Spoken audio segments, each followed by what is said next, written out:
The movie opens with a graphic designer named Vincent Borel, who is going through his normal day at the office. Amidst the work, he passes some mean comments at one of the interns, Hugo. This enrages the latter, and he ends up launching an attack on him. Chaos ensues as Hugo beats up Vincent with his laptop. The other colleagues immediately pull the intern away, while Vincent is sent to dress the wound on his face. In the aftermath, the supervisor investigates the matter, and assuming that the work stress might have affected the boy, she decides not to hire interns anymore. She also talks to Vincent, offering to file a complaint to HR if he wants, but he opts not to escalate the matter and brushes it off. However, as he returns to his work desk, he notices that things have changed. Everyone is watching him, and there are whispers. No more unpaid interns. He set them free. Later in the evening, Vincent returns home and spends some time looking for a potential girlfriend on a dating app. In addition, he takes a picture of his injury and uploads it on social media to get numerous sympathetic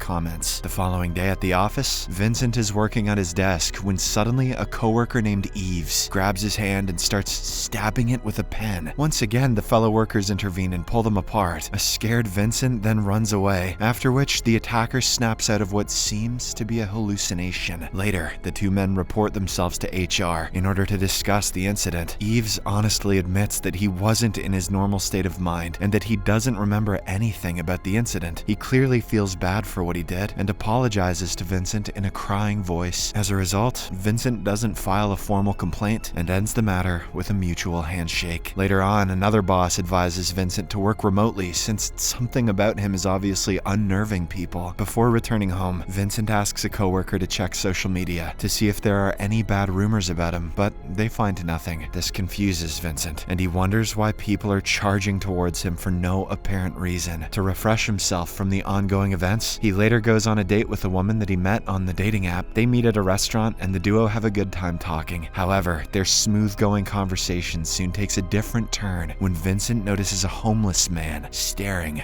through the window. Ooh, a hot date.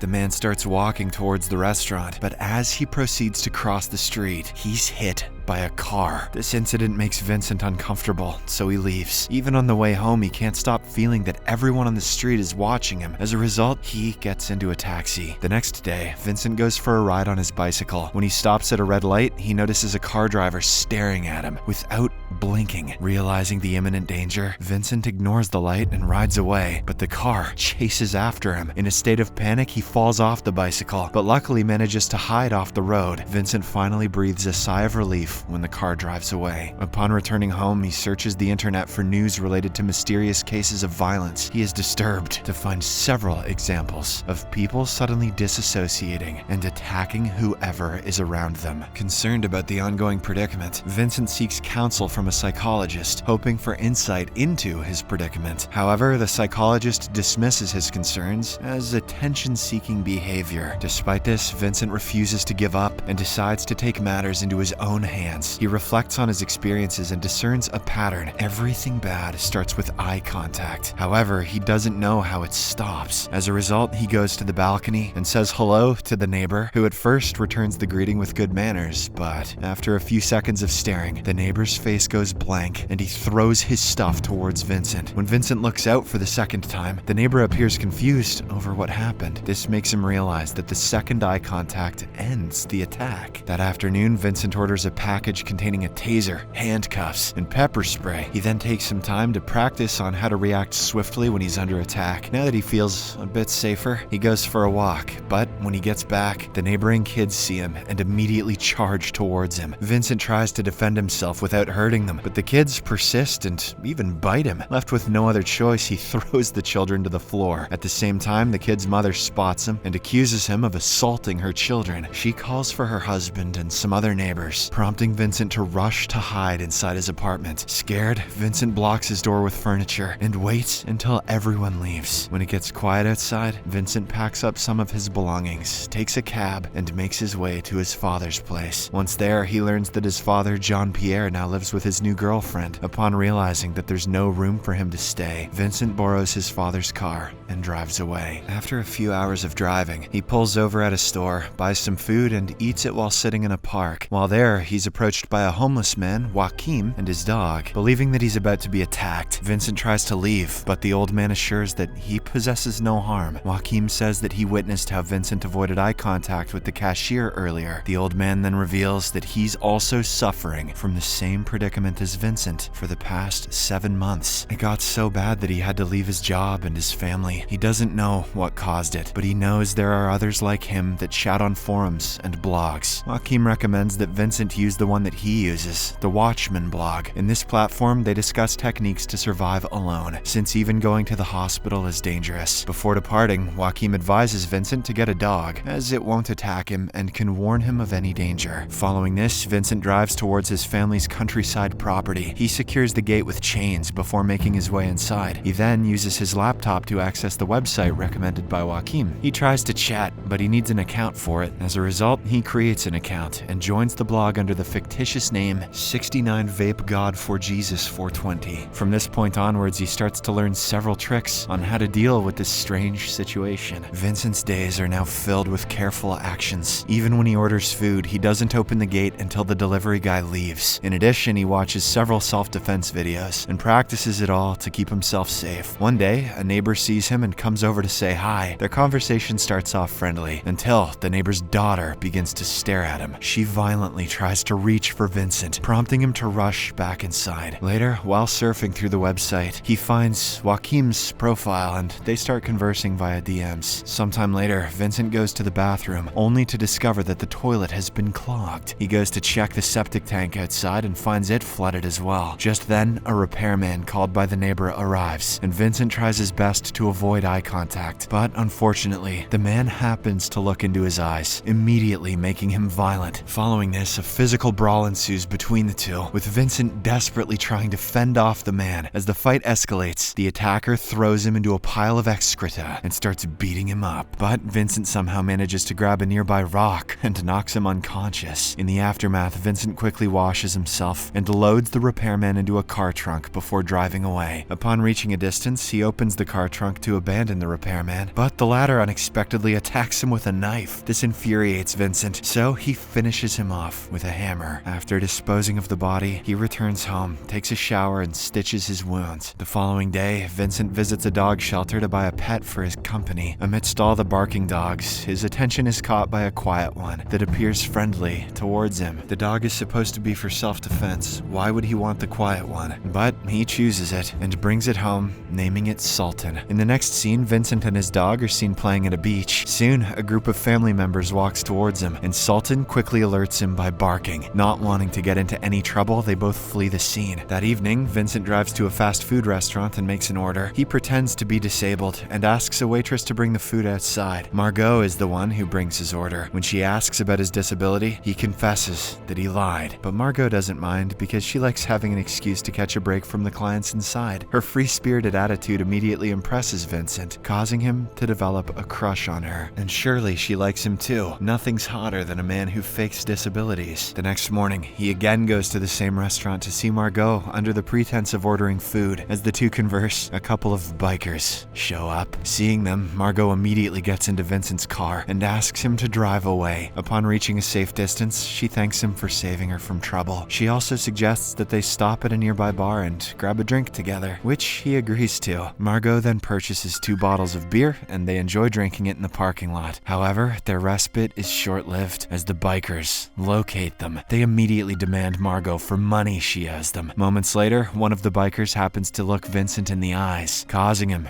to go blank. Sensing the danger, Sultan starts barking, and Vincent immediately subdues the guy with his taser. When the other biker charges towards him, Vincent manages to knock him down with a punch before they all flee the scene. As they drive away, Sultan starts growling, but before Vincent can react, Margo launches her attack on him in a desperate bid to defend himself. Vincent hits her head against the car window, rendering her unconscious. He then brings her to his house and locks her inside a room. Margo wakes up the next morning with no recollection explanation of what happened. She tries to unlock the door, but Vincent addresses her from outside. He asks her to close her eyes, assuring that he'll drop her at home. Margo complies, and Vincent guides her to his car, where he handcuffs her for safety. If Margo's into this kind of stuff, then this is a very good first date. En route, Margo asks about the matter, and Vincent shares his entire ordeal. As expected, she doesn't believe him, so he decides to show her a demo. He pulls over the car at the supermarket and makes his way inside. Not long after, he rushes outside with a rally of people chasing him. He somehow manages to get inside the car and narrowly escapes the scene. This incident finally convinces Margo that he's speaking the truth. A short while later, they arrive at Margo's home, which turns out to be a boat. She invites him inside, where they share some drinks and a chat. Their conversation soon takes a romantic turn, and they end up making out.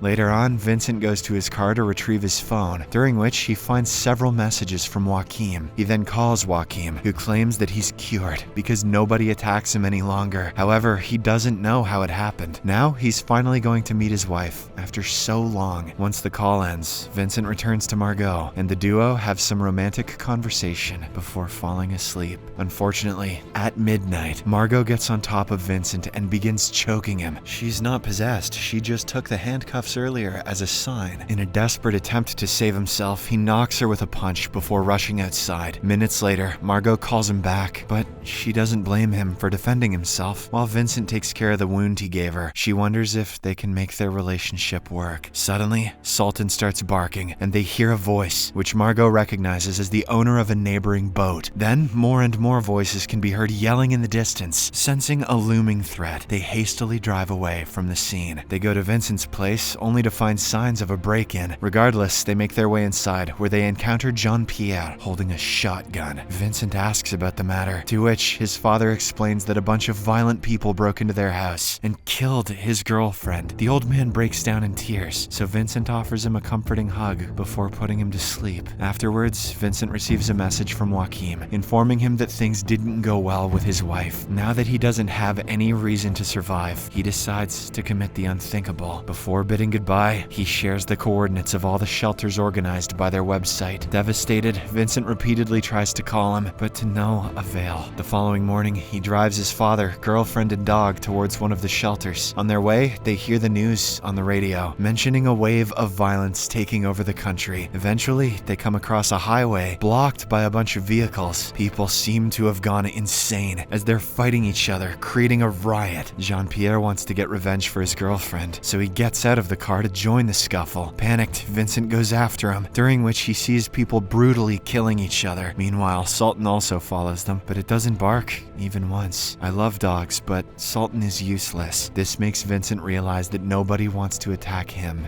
anymore. Oh, sorry, Sultan. He continues to search for his father in the crowd, but can't find him. Upon witnessing the escalating situation, Margo approaches Vincent and manages to convince him to leave without his father. Following this, they run away from the highway, making their way through the woods. After several hours of walking, Vincent's face suddenly goes blank, as if something has taken over him. He then unexpectedly attacks Margo, but she somehow manages to cover his eyes, ultimately making him stop. In the aftermath of this incident, Margo blindfolds his eyes with a piece of her clothing before pressing on. Sometime later, they make it to a road where they find a car with a dead driver. Margo takes down the body, and the two drive back to her place. In the final scene, Vincent, Margo, and Sultan board a boat and sail away to start a new life together. Subscribe for more videos like this, turn on notifications, and leave a like to help the channel out. Thank you for watching.